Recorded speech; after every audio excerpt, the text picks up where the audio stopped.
Imagine, imagine buying $1 million state-of-the-art sports car, right? You get the keys, and then someone tells you that the gasoline required just to run it will cost you another $1 million every single year. Yeah, which is just an insane business model. Right. But according to the massive stack of research we're doing a deep dive into today, that is precisely the reality the AI industry is kind of waking up to right now. It really is. It's a completely different landscape than it was even a year ago. Exactly. And, if you've been watching your news feeds, you've probably sensed this shift. Like, the mega cap AI stocks are showing fatigue, investors are taking profits, and there's just this palpable anxiety out there that the great AI boom has, well, hit a brick wall. Right, and I think that anxiety is entirely justified if you only look at the software side of things. Which is what everyone has been looking at, right? Well, exactly. I mean, we've spent the last 3 years in what the sources call phase one, which is the software and model era. So the focus was entirely on the algorithms. But the invisible wall the market is hitting right now, it's not an algorithmic limit. Yeah. It's a strictly physical limit. We are officially transitioning into phase two, the AI infrastructure era. And the core thesis across all these sources is that the AI boom isn't ending at all. It's just shifting. Yeah, the capital is just violently rotating toward the physical layer. A projected trillion-dollar rotation, actually, which is just staggering, moving away from all that software hype and toward these sort of silent winners in the infrastructure space. Exactly. So let's start with this brains versus bodies framework from the research, because I think it perfectly diagnoses the current hangover the market is feeling. It's a great analogy. Yeah. For 3 years, you and I, the media, the markets, we have been completely obsessed with building AI brains. ChatGPT, Gemini, Claude. We essentially built these massive, hyper-intelligent brains in jars. Right. But a brain in a jar cannot actually do anything in the physical world without a body. Exactly. So if the foundational models and the GPUs, the graphics processing units, are the brains, the physical infrastructure represents the muscles, the veins, the oxygen supply. And right now, frankly, the body is failing the brain. But why is this breaking point happening exactly right now, though? I mean, we've had these massive models for a couple of years. Well, it really comes down to the fundamental difference between training an AI and inference. Okay. Unpack that a bit. Sure. So for the last few years, the massive capital expenditure was all about training. And training is like sending the AI to university. You put thousands of GPUs in one massive data center, you feed them the entire internet for 6 months, and you basically teach them how to think. Right. But our sources show that the demand for these massive new training clusters is actually starting to saturate.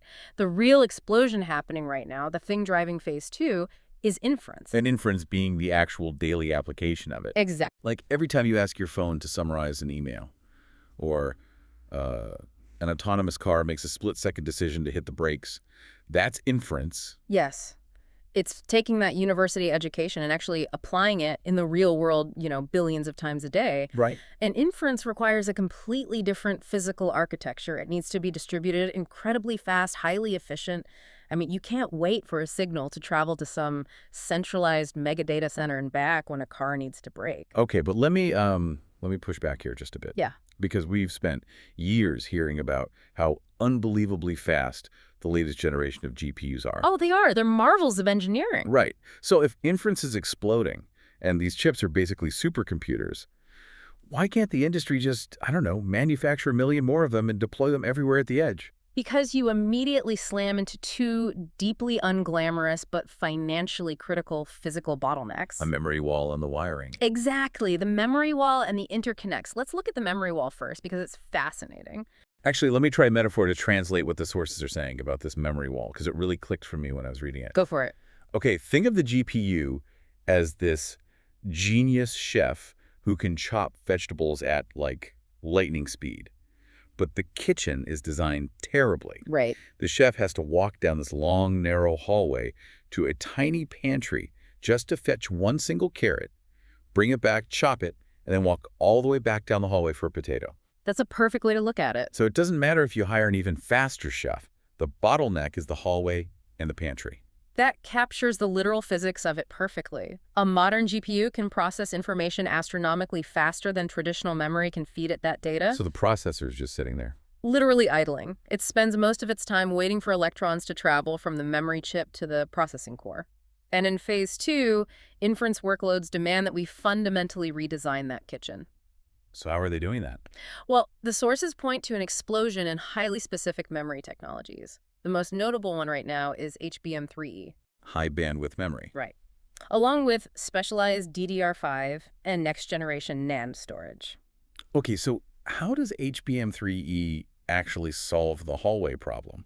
Does it just, like, make the memory chip faster? No, it actually changes the physical geometry. Really? Yeah, instead of placing the memory chip next to the processor on a motherboard, HBM stacks memory chips vertically on top of each other, like a high-rise building. Oh, wow. And then it places that entire high-rise stack microscopic distances away from the processing core on the exact same piece of silicon.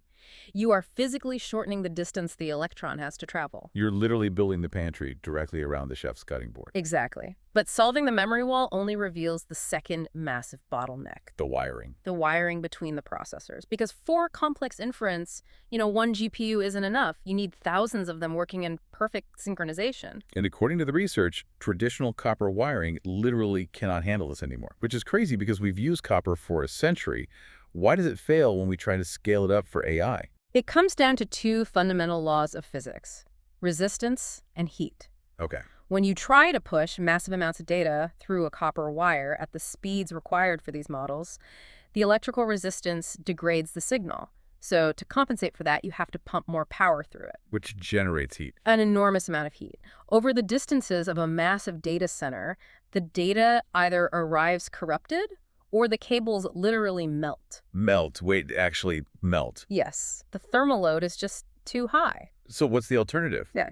If we can't use electricity and copper, what do we use? Light. Light. Yeah. The solutions sitting at the absolute choke point of this trillion-dollar rotation are silicon photonics and optical interconnects. Silicon photonics. I mean, it sounds like science fiction. You are literally using microscopic lasers to shoot data between chips instead of sending electrical currents. It is science fiction becoming the industrial standard. You convert the electrical signal from the GPU into a pulse of light, shoot it through fiber optics at the literal speed of light, and then convert it back to electricity at the destination. That is wild. And it solves the problems, right? Light doesn't suffer from the same electrical resistance, it doesn't generate heat in the cable, and it obviously moves faster. So the companies that manufacture these like high-speed networking fabrics and ultra-low latency optical switches, they are basically the invisible toll booths of the phase 2 AI boom. Exactly. They're the wiring of the future. But let's follow this logic, though. If we are stacking memory like high-rises to fix the memory wall, and we're integrating microscopic lasers to fix the wiring, how is this physically manufactured? Because reading through the source material on advanced fabrication, it really seems like the old way of making chips just doesn't work anymore. It absolutely doesn't. We're entering the realm of deep fab physics. I mean, in phase 1, the strategy to get more computing power was pretty simple. It was Moore's law. Just make things smaller. Right. You just shrink the transistors so you can fit more of them onto a single piece of silicon. But wait, if we're hitting the atomic limit, aren't we just delaying the inevitable with these new packaging techniques? Like sticking a bunch of smaller chips together instead of making one big one feels like a wildly expensive workaround. Oh, it is an incredibly expensive workaround, but it's the only path forward. Because when you try to shrink a transistor down to 2 nanometers or smaller, you encounter quantum tunneling. Quantum tunneling. Yeah. The physical barrier between the components becomes so thin that electrons simply teleport through it. Wait, they just teleport? Basically, yeah. The switch stops working because you literally can't turn the current off. The physics actually break down at that scale. Right, so you can't build outward and you can't shrink inward. The only direction left is up.